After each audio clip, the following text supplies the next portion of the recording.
Hi, I'm Adam Sussman, Director of Research at TABB Group, joined by Laurie Berke, Principal at TABB Group.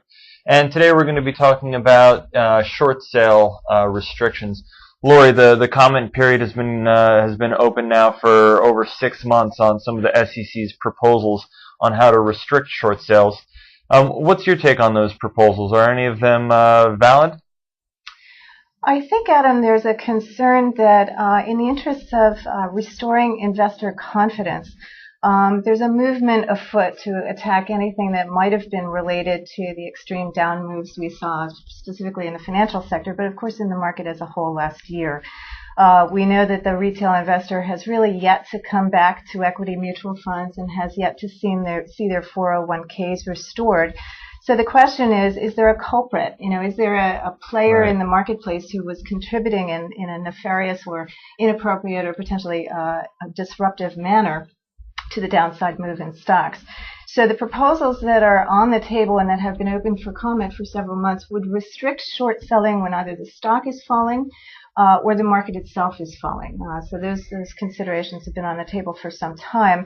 And the issue from the professional trader standpoint would seem to be, or the consensus would seem to be, that restricting short selling at any time, whether stocks are rising or falling, removes liquidity from the marketplace at a time when there is an extreme situation. And removing liquidity is never a good thing.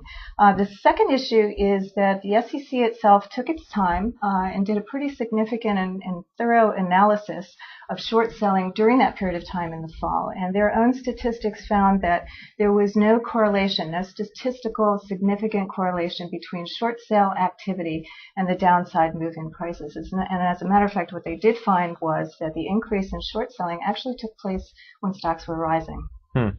So it seems to me that mutual funds are against short selling restrictions, hedge funds are against short sell restrictions, liquidity providers are against short sell restrictions. Who's for them?